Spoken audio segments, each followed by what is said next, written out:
Hello students, welcome to जित्स study centre.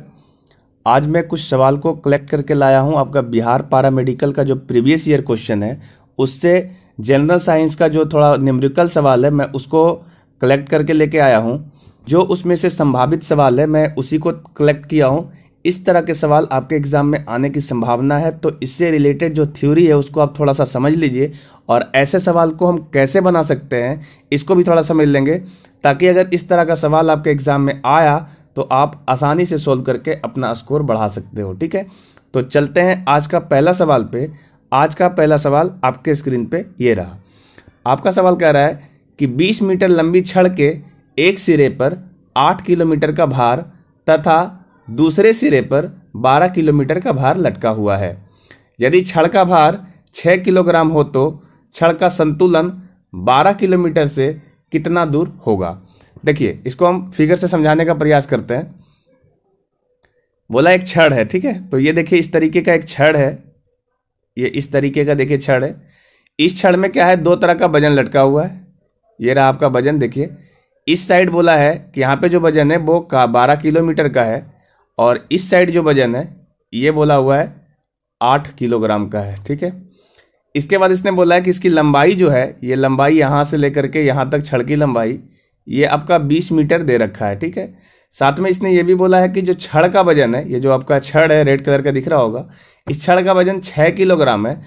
तो आपको ये पता है कि किसी भी चीज़ का जो वजन होता है, जैसे मान लीजिए ये छड़ का वजन है, तो इसका टोटल वजन जो होगा इसके सेंटर ऑफ मास पे होगा, यानी कि इसके बीचों बीच में होगा। ठीक है, तो इसी चीज़ का हम यहाँ पे अप्लाई करेंगे कि जो 6 किलोग्राम का वजन है वो इसके बीचों बीच होगा। ठीक है,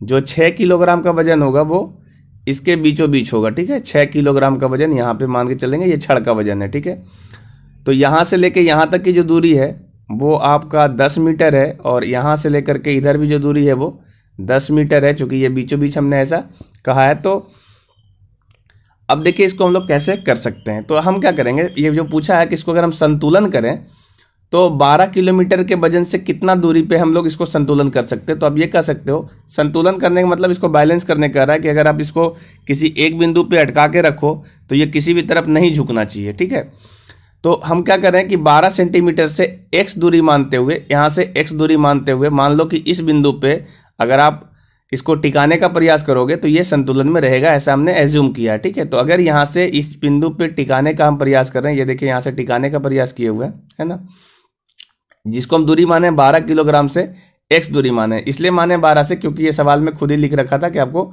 12 से मानना है। ठीक है, 12 किलोमीटर जो वजन है उससे कितना दूर रखा जाए। तो आप यहाँ से देखो कि ये जो दूरी होगा, इस जहाँ पे संतुलन पॉइंट है, यहाँ से लेकर के ये वाला दूरी, यहाँ से लेकर यहाँ तक ये जो दूरी होगा आपका टोटल 20 है, तो इसको आप कह सकते हो कि 20 माइनस x होगा, है ना, ये 20 माइनस x होगा।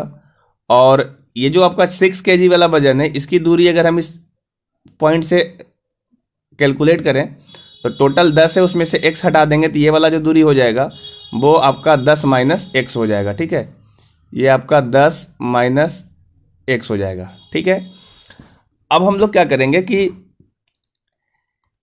इसको समझने का प्रयास करते हैं कि ये क्या कहता है, इस पर कौन सी थ्योरी लगेगी। देखिए ये जो छड़ था, इस छड़ में आपका सब कुछ हो गया। मान लो इस पे आपका टिका हुआ, यहाँ पे 3 वजन है। कौन कौन सा वजन है, एक वजन है 12 kg, ये है आपका 12 kg, एक है आपका 6 kg, यहाँ पे लगा हुआ है 6 kg, और एक है आपका 8 kg।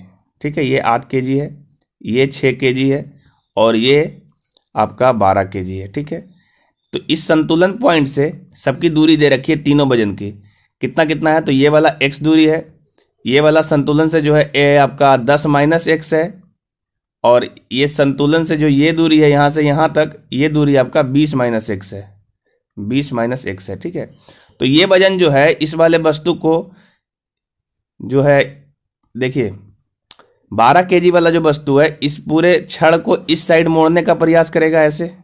ठीक है, चूंकि इधर वजन है तो ये वजन इसको इधर दबाएगा, और ये दोनों वजन जो है 8 kg वाला इस साइड और इसको इस साइड दबाएगा। ठीक है, तो हम लोग क्या करेंगे, जब इसको टिकाना है, बैलेंस में लाना है, तो हम ये कह सकते हैं कि जो मोमेंटम होगा वो 12 kg का मोमेंटम और 6 kg और 8 kg का मोमेंटम दोनों तरफ जो एक साइड है, ये दोनों साइड से बराबर होना चाहिए। अगर मोमेंटम बराबर होगा तो निश्चित रूप से ये संतुलन में आ जाएगा। ठीक है, तो मोमेंटम क्या होता है वो थोड़ा समझ लेते हैं।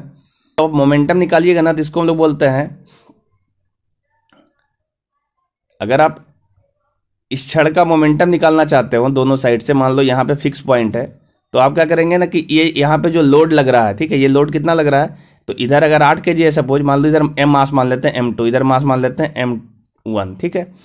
तो इधर जो लोड लगेगा वो आपका mg लगेगा, यानी m1g लगेगा, और इधर जो लोड लगेगा वो आपका m2g लगेगा, है ना।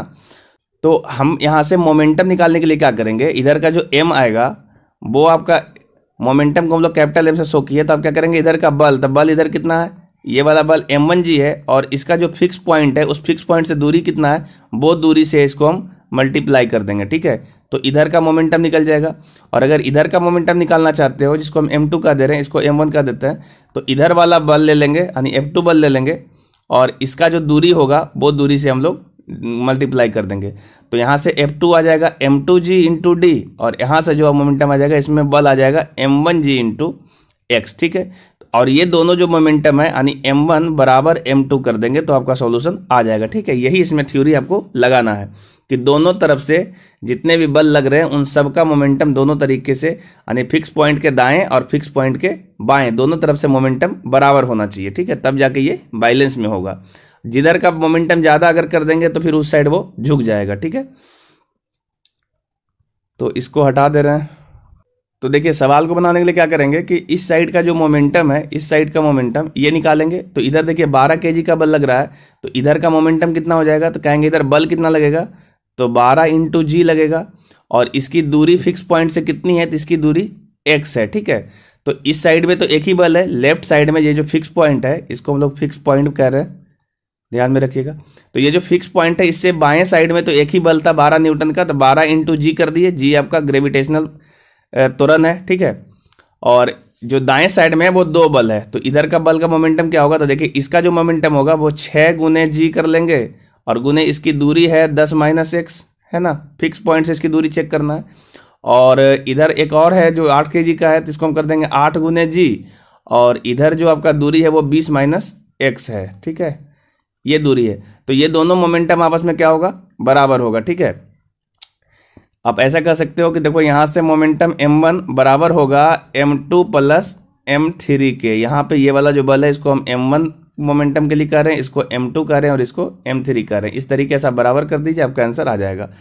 तो देखिए यहाँ से आपको क्या दिख रहा है कि सब तरफ जो g है वो कैंसिल आउट हो जाएगा कॉमन होके। ठीक है, तो बच गया ये 12 गुने एक्स बराबर, यहाँ से मल्टीप्लाई करेंगे तो ये हो जाएगा 60 माइनस 6x, और इसको मल्टीप्लाई करेंगे तो प्लस में हो जाएगा 160 माइनस 8x। अब इसको सोल्व करेंगे तो 8 से 14 आ रहा है और इधर 12 आ रहा है, तो इधर आ जाएगा टोटल 26x, और बराबर ये आ जाएगा आपका, इसको जोड़ेंगे तो ये आ जाएगा 0 और 6 6 12 का 1 बच गया, हाँ 220 आ जाना है। ठीक है, तो x बराबर जब हम सोल्व करेंगे तो ये वैल्यू आएगा 220/26। इसको हम और सोल्व करेंगे फर्दर तो आपको मिलेगा 220/26 को हम सोल्व कर दे रहे हैं, 220/26 आपको मिल जाएगा 8.46। ठीक है, इतना मीटर। ठीक है, तो अब जो सवाल पूछा था ना कि ये आपका जो 12 किलोमीटर है उस वाले वस्तु से कितनी दूरी पे एक पॉइंट होगा जिस पॉइंट पे ये बैलेंस हो जाएगा, तो आपका x का वैल्यू आया 8.46। ठीक है, तो इस प्रकार जो सही जवाब होगा वो आपका देखिए मार्क किया हुआ भी है 8.46 मीटर। ठीक है, यही आपका सही जवाब होगा। तो इसमें आपको मोमेंटम वाला थ्योरी दिखाना है। ठीक है, जिस प्रकार से लीवर का कॉन्सेप्ट होता है उसी तरीके से ये वाला भी सवाल बन जाएगा। ठीक है, चलते हैं हम नेक्स्ट सवाल पे।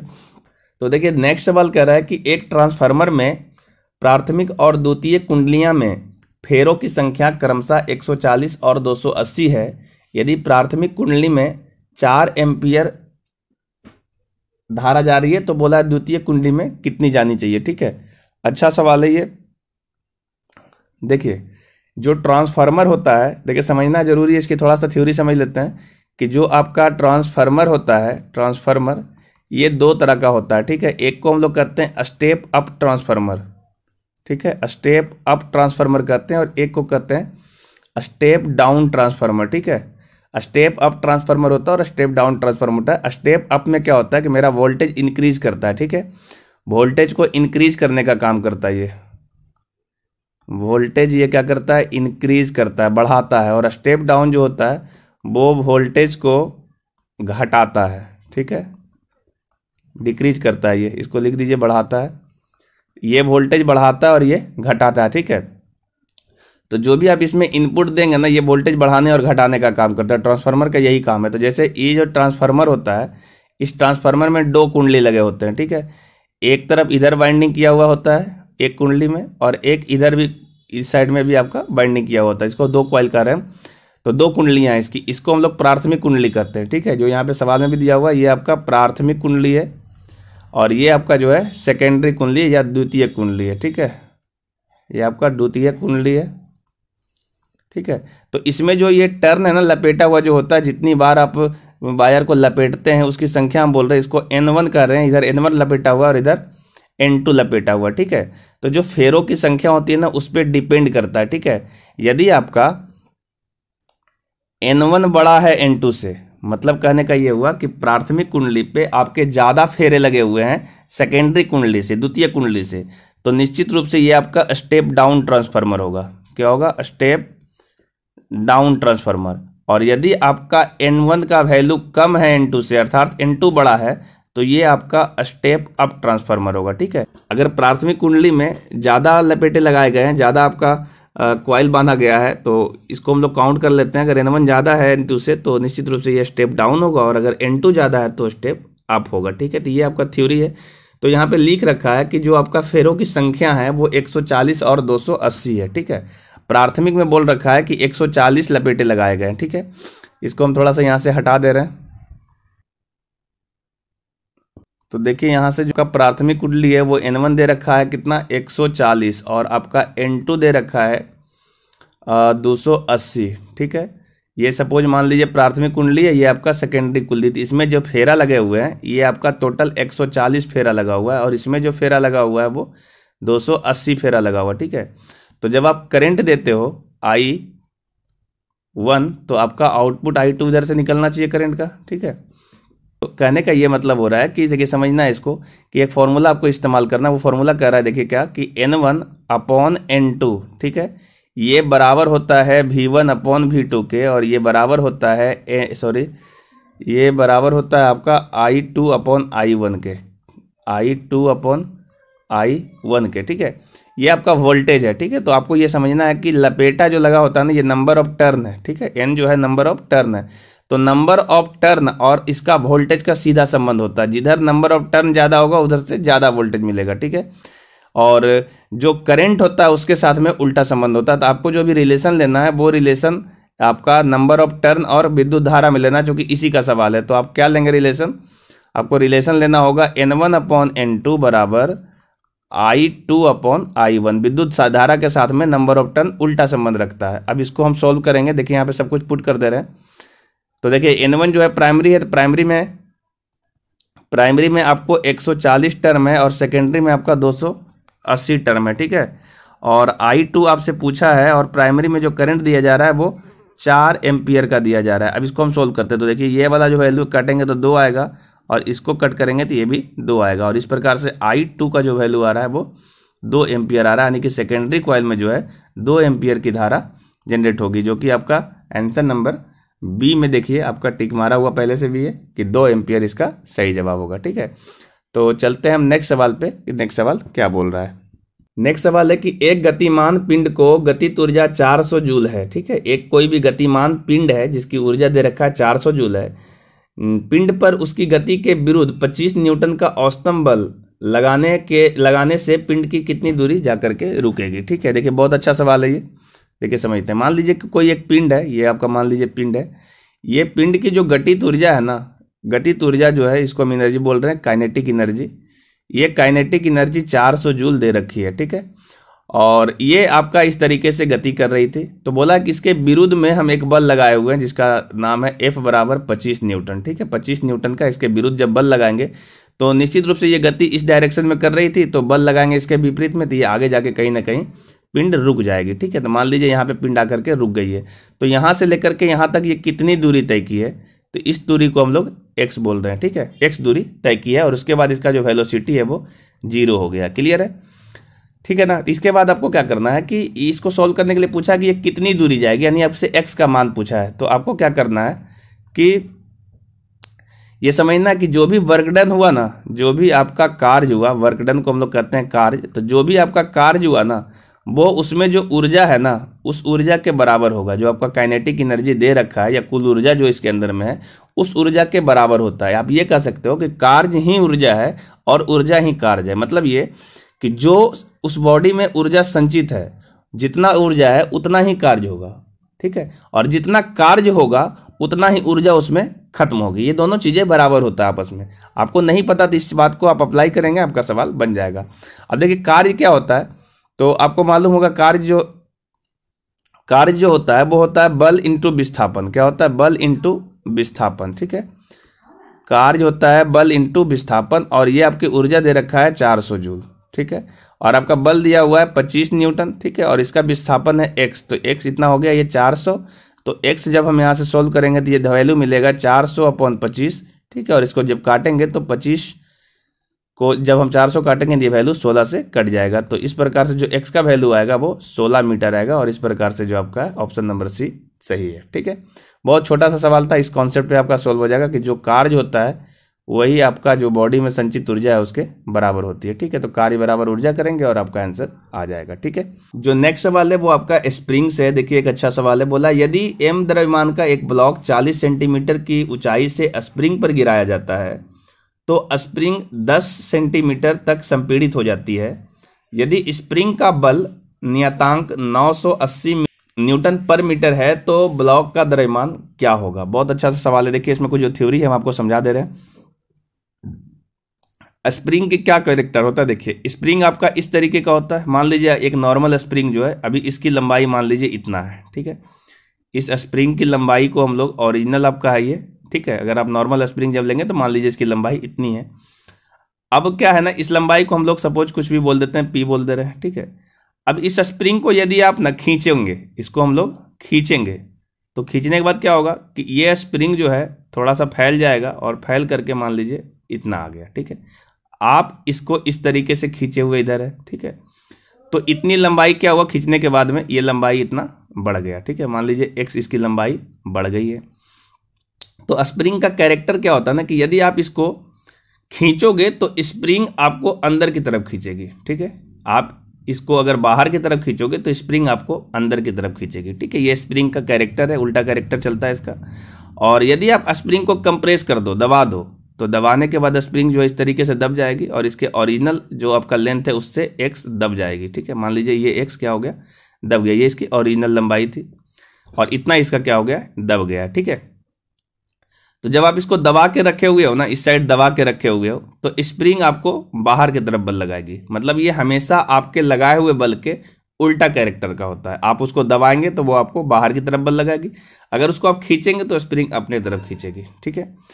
तो कहा जाता है ना कि कितना बल लगता है, तो एक स्प्रिंग बल होता है, वो स्प्रिंग बल यानी स्प्रिंग फोर्स जो होता है उसका वैल्यू हमको जानना चाहिए कि स्प्रिंग फोर्स क्या होता है। तो स्प्रिंग फोर्स जो होता है वो होता है माइनस का kx। माइनस साइन इसीलिए है कि चूंकि स्प्रिंग का हम फोर्स जानना चाहते हैं, तो स्प्रिंग में उल्टा कैरेक्टर का होता है, इसलिए आपको माइनस लगा हुआ है, और kx। और ये जो k है ना, ये k आपका है स्प्रिंग नियतांक, ठीक है। स्प्रिंग का जो बल नियतांक है वही है आपका। इसको हम लिख सकते हैं कि ये जो है स्प्रिंग का बल नियतांक है, ठीक है, बल नियतांक, ठीक है। और यही k का वैल्यू जो है आपके सवाल में 800 न्यूटन यहाँ पे दे रखा है, देख लीजिए, है ना।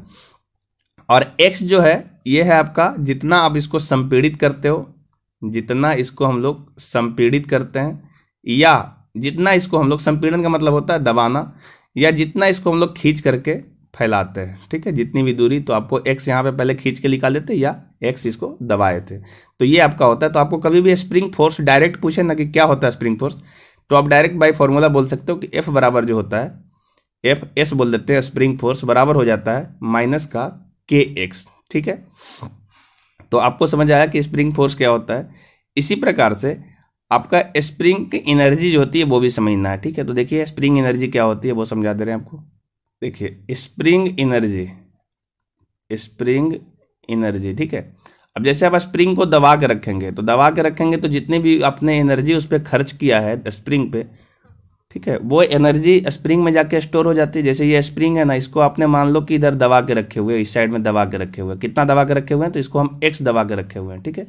या फिर आप स्प्रिंग को सपोज खींच के रखो, ठीक है, कितना खींच के रखे हुए हैं, तो इसको हम लोग एक्स मान लीजिए खींच के रखे हुए हैं, दोनों चीज़ें हो सकता है, ठीक है। इसको हम खींच के इधर रखे हुए हैं, ठीक है, ये यहाँ पे दबा के रखे हुए हैं। दो कंडीशन है, ये आपका पहला केस है और ये आपका दूसरा केस है। दोनों ही केस में आप जितना उसको खींच के रखे हो, जितना उसको दबा के रखे हो, खींचोगे तो बाहर की तरफ ऊर्जा उसमें आ गई है कि वो बाहर की तरफ उसको ढकेल सकती है, और अगर आप इसको खींच के रखे हो तो उसमें इतनी ऊर्जा है कि वो आपको अंदर की तरफ खींच सकती है, ठीक है। तो ये स्प्रिंग एनर्जी होती है, स्प्रिंग एनर्जी, ई एस लिख देते हैं, ई से एनर्जी होगा और एस से स्प्रिंग वाला एनर्जी है। ये होता है 1/2 इंटू के एक्स स्क्वायर, ठीक है, 1/2 इंटू के एक्स स्क्वायर। ये वही के है जो आपका स्प्रिंग कांस्टेंट है, और एक्स क्या है कि आपने इसको कितना खींचा है या कितना दबाया है, ठीक है। ये आपका स्प्रिंग एनर्जी होती है। क्लियर है? तो दो कॉन्सेप्ट आपको समझ में आया, एक एनर्जी क्या होता है स्प्रिंग की, और एक बल कितना लगाता है स्प्रिंग। ये दोनों सवाल आपसे डायरेक्ट भी पूछा जा सकता है और इससे संबंधित न्यूमेरिकल भी आ सकते हैं, तो इस बात को आप याद रखिएगा, ठीक है। अब इसके बाद क्या है ना कि इस ब्लॉक को ऊपर से गिराया, तो थोड़ा सा आपको उस एनर्जी का भी कंसीडर करना है कि देखिए क्या होता है इसमें।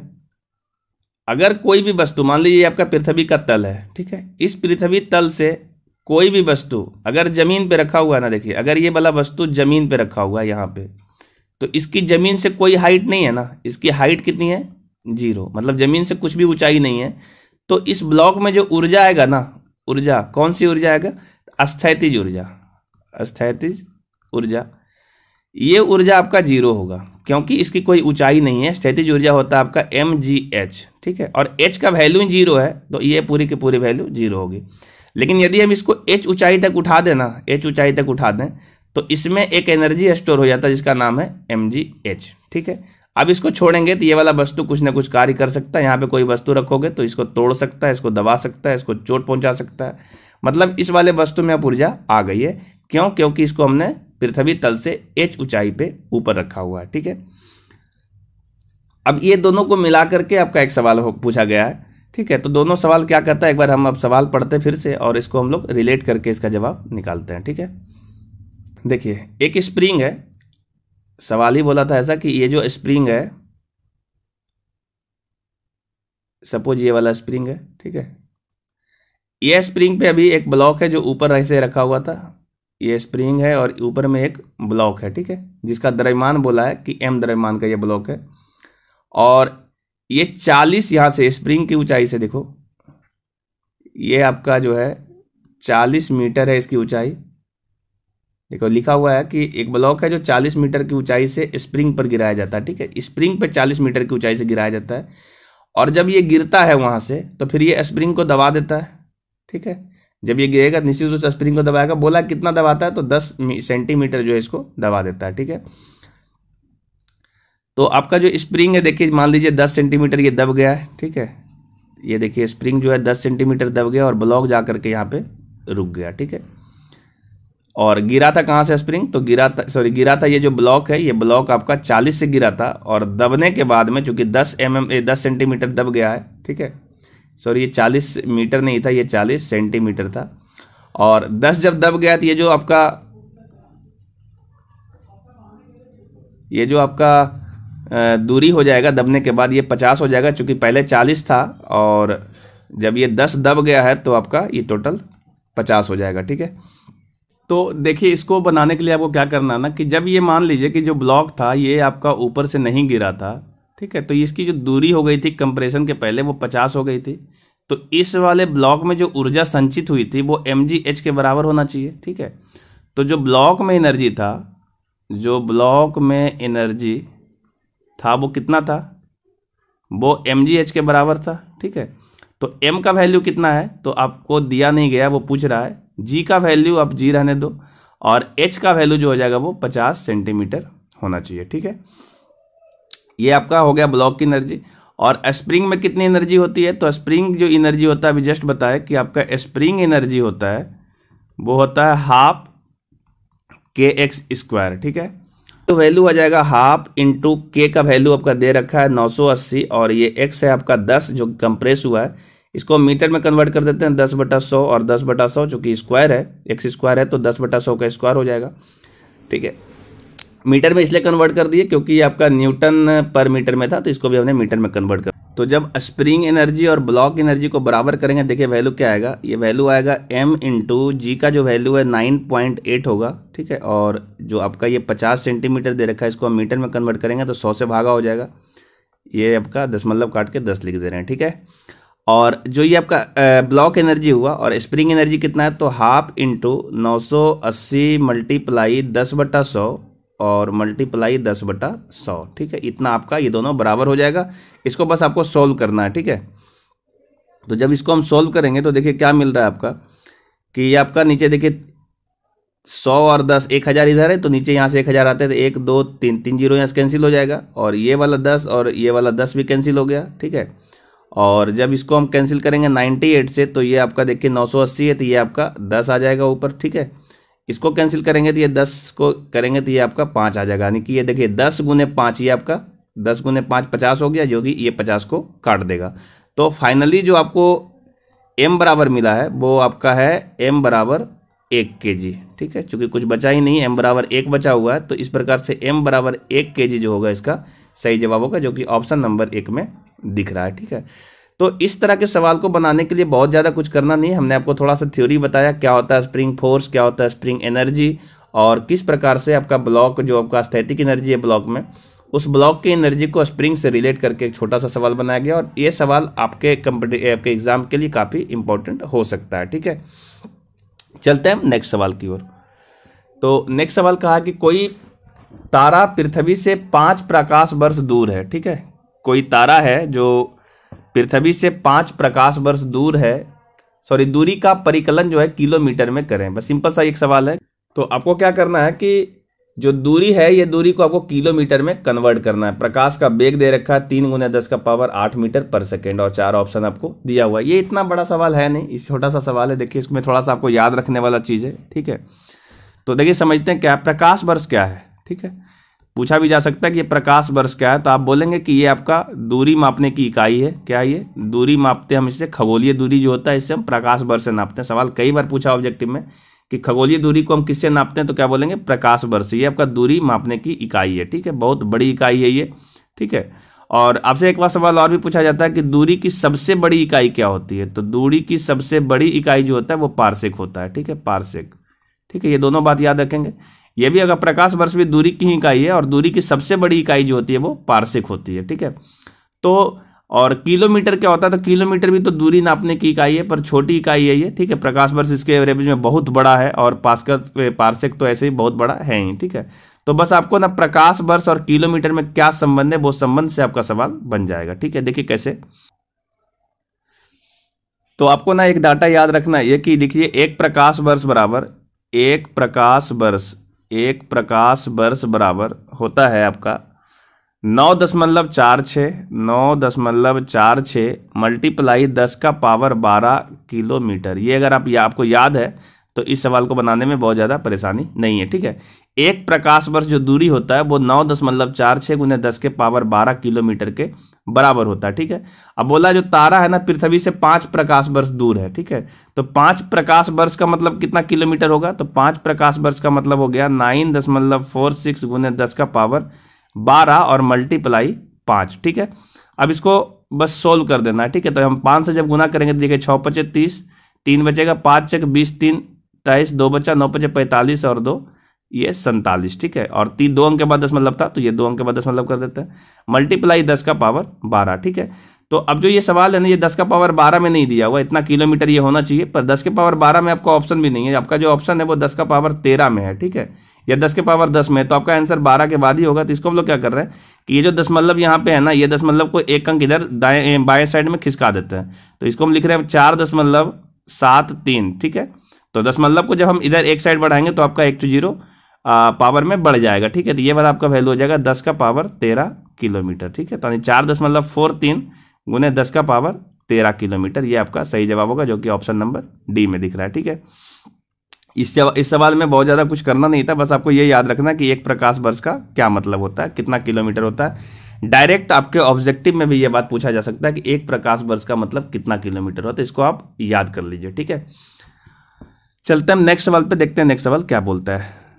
देखिए नेक्स्ट सवाल ये कि एक पिंड 40 किलोमीटर प्रति सेकेंड के वेग से चलना प्रारंभ करता है और -3 सेंटीमीटर प्रति सेकेंड स्क्वायर का एक त्वरण उत्पन्न प्राप्त करता है, तो कितने समय के बाद उसका वेग शून्य हो जाएगा। देखिए त्वरण निगेटिव है तो निश्चित रूप से उसका वेग धीरे धीरे घटेगा। ठीक है, तुरंत पॉजिटिव होता तो उसका वेग बढ़ता, लेकिन यहाँ पे तुरंत निगेटिव दिया हुआ है तो उसका वेग क्या होगा, घटेगा। देखिए सवाल में बोला एक पिंड है, ये आपका एक पिंड है। ठीक है, ये पिंड का जो वेग दिया हुआ प्रारंभ में दिया हुआ 60 सेंटीमीटर प्रति सेकेंड। ठीक है, और इसका जो त्वरण मिला हुआ है वो आपका नेगेटिव त्वरण है। देखिए कितना है त्वरण, ए बराबर दिया हुआ है 3 सेंटीमीटर पर सेकेंड स्क्वायर। देखिए हम डायरेक्शन उल्टा रखें, जो आपका वस्तु का डायरेक्शन है उसके विपरीत है, इसलिए इसका माइनस साइन में आपके सवाल में दिया हुआ है। ठीक है, देखिए यहाँ पे बोला कितना समय के बाद जो है इसका वेग शून्य हो जाएगा। ठीक है, यानी इसका जो फाइनल वेग है वो शून्य हो जाएगा और प्रारंभिक वेग आपको दे रखा है 60 सेंटीमीटर प्रति सेकेंड। ठीक है, तो एक फॉर्मूला आप पढ़े होंगे कि v बराबर जो होता है u प्लस at होता है। ठीक है, और v का वैल्यू बोल रखा है 0 है और u का वैल्यू दे रखा है 60 सेंटीमीटर पर सेकेंड और a का वैल्यू है -3 और इसका समय आपसे पूछा है, तो t क्या होगा।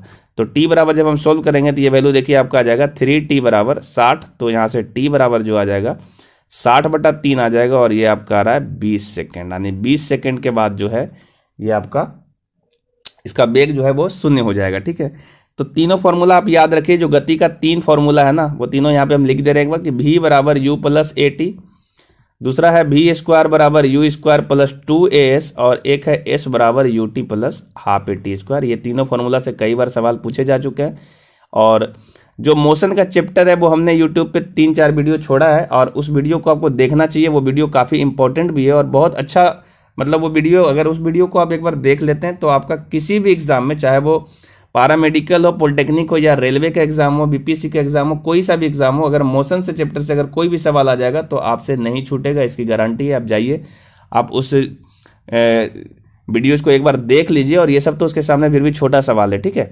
चलते हैं हम नेक्स्ट सवाल पे कि नेक्स्ट सवाल क्या करता है। ठीक है, इसका आंसर आपको समझ में आ गया होगा, 20 सेकंड इसका सही जवाब होगा। आप देखिए कलर पहले से भी किया हुआ है। ठीक है, नेक्स्ट सवाल देखिए क्या है कि 10 मीटर ऊंची छत पर खेलता हुआ एक लड़का 36 से 30 डिग्री के कोण पर एक गेंद को 10 मीटर प्रति सेकंड के वेग से फेंकता है। प्रक्षेप बिंदु से कितनी दूरी पर गेंद भूमि से 10 मीटर की ऊंचाई पर होगी। ठीक है, बहुत अच्छा सा सवाल है ये, प्रोजेक्टाइल मोशन का सवाल है और देखिए कितना अच्छा सवाल है ये। इसको हम बाय फिगर आपको समझाते हैं। देखिए क्या है, मान लीजिए ये आपका ज़मीन है। ठीक है, इस ज़मीन पे आपका एक बिल्डिंग है इस तरीके से, जिसके छत पे एक बच्चा खेल रहा था। ठीक है, इस पे आपका एक बच्चा खेल रहा है और बच्चा ने क्या किया है वो जरा देखिए। बच्चा ने किया है कि 10 मीटर, ये आपका देखिए छत की ऊंचाई दे रखा है कि 10 मीटर का ये छत है। ठीक है, और ये 10 मीटर की ऊंचाई से क्या किया है कि एक बॉल है जो खेलते हुए इस बॉल को ऊपर की तरफ ऐसे फेंका गया। ठीक है, इसका कोण दे रखा कि 36 से 30 डिग्री के कोण पे ये फेंका गया। ठीक है, ये बॉल को 36 से 30 डिग्री पे फेंका गया, तो ये बॉल जो है ऐसे पहले ऊपर जाएगी और फिर धीरे धीरे ये वस्तु ऐसे नीचे गिर जाएगी। ठीक है, तो बोला कि जब जो बॉल है ये आपका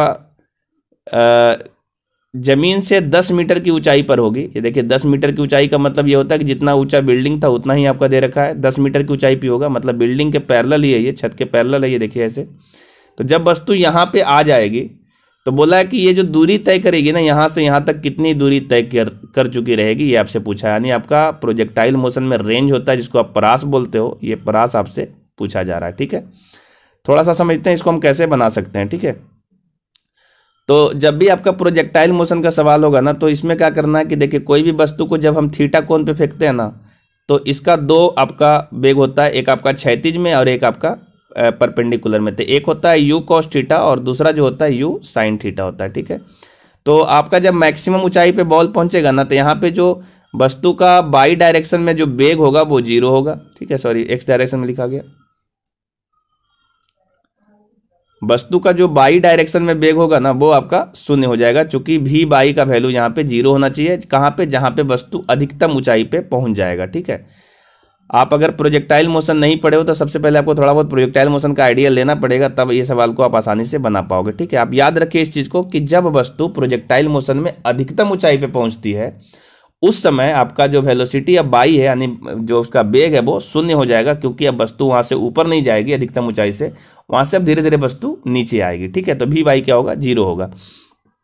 तो यहाँ से हम पता कर लेते हैं कि वस्तु को यहाँ से ऊपर जाने में कितना समय लगा है। तो ठीक है, एक फॉर्मूला है आपका v बराबर u प्लस ए टी। ठीक है, इसको हम लोग अगर बाई डायरेक्शन में लगा दें तो कहेंगे v बाई बराबर u by plus a by into T A. T A का मतलब वो टाइम ऑफ असेंडिंग, इसको चढ़ने में कितना समय लगेगा। ठीक है, तो ये वैल्यू जो v बाई है वो 0 हो गया, और u बाई का वैल्यू है u sine theta, u sine theta, और ये आपका g जो है वो माइनस जी हो जाएगा, चूंकि आपका बाई डायरेक्शन में एक ही तुरंत लग रहा है, वो आपका g है, और इसका टी ए आ जाएगा। ठीक है, तो u साइन थीटा करेंगे तो u इंटू साइन थीटा का वैल्यू आपका थीटा 30 है, तो साइन 30 कर देंगे, और इसके बाद माइनस का ये आपका 10 यहाँ पे रख देते हैं इसको, और ये आपका टी ए आ जाएगा। ठीक है, तो यहाँ से जब हम टी ए का सोल्व करेंगे, u का वैल्यू आपको दे रखा था आपका 10 मीटर पर सेकेंड, तो यहाँ पे आप इसको भी रख दीजिए, तो ये हो गया 10 गुने 1/2 माइनस का 10 गुने टी ए। ठीक है, तो यहाँ से हम सोल्व करेंगे, ये वैल्यू 0 के बराबर था,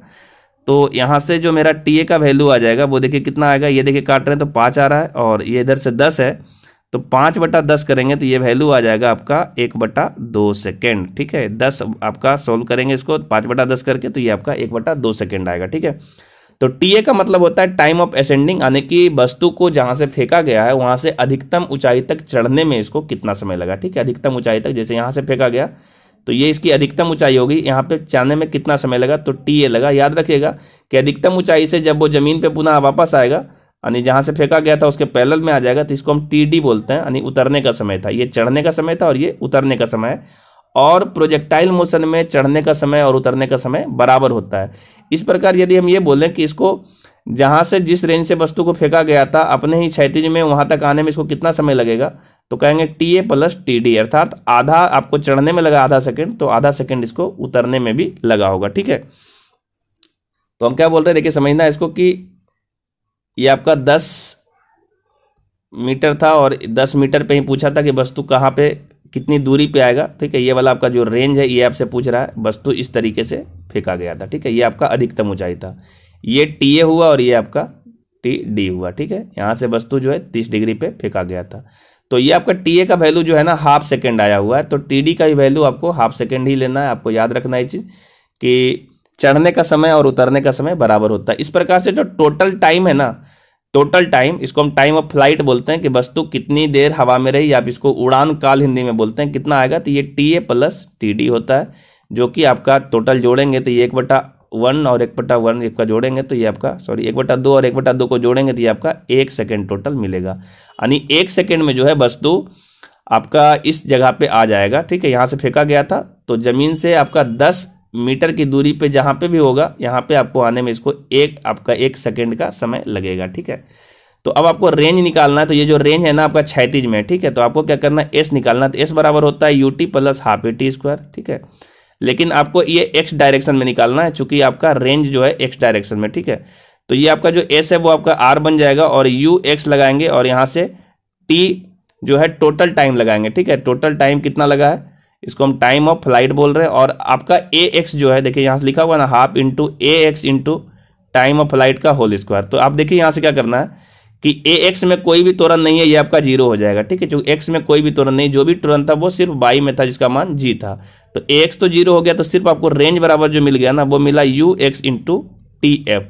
तो यू एक्स कितना है, तो यू एक्स था, आपको याद करिए यहाँ से, देखिए पीछे भी लिखे थे, यहाँ देखिए यू एक्स का वैल्यू कितना है, तो यू एक्स का वैल्यू है यू कॉस थीटा, तो यही ले लेंगे आपका यहाँ से यू एक्स का वैल्यू हो गया यू कॉस थीटा, और टी एफ का वैल्यू जो है टी एफ का वैल्यू आपने 1 सेकेंड लेके आया। ठीक है, अब इसको सोल्व करना है, u का वैल्यू कितना था, तो देखिए u का जो वैल्यू है वो आपका 10 है ना, 10, तो आप यहाँ से इसको 10 लीजिए, तो ये वैल्यू 10 हो गया गुने कॉस 30 डिग्री, और 1 से मल्टीप्लाई करेंगे तो ये आपका 1 ही मिलेगा। अब इसको सोल्व कर देते हैं, तो ये 10 गुने कॉस 30 का मान होता है √3/2। इसको आप सोल्व करेंगे तो आपका जो वैल्यू आएगा वो आएगा 8.67। ठीक है, 8 दशमलव, जब इसको हम सोल्व करेंगे तो ये आपका जो वैल्यू आ जाएगा वो आएगा 8.67 मीटर। ठीक है, तो इस प्रकार इसका जो सही जवाब होना चाहिए, अभी देखिए 8.67 आया, इसको अप्रोक्स वैल्यू है ये, सॉल्व करने के बाद में इतना आया, तो जो इसका आंसर होना चाहिए वो आंसर आपका देखिए डी नंबर में दे रखा है 8.66, यही इसका सही जवाब होगा। ठीक है, सवाल सिंपल था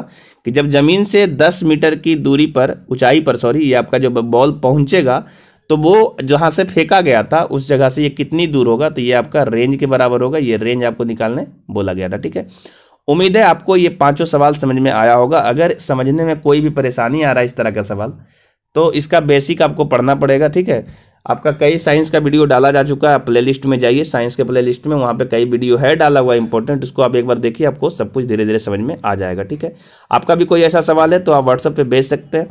तो आज के लिए इतना ही, हम जल्दी आपसे मिलेंगे नेक्स्ट वीडियो में, तब तक के लिए जय हिंद।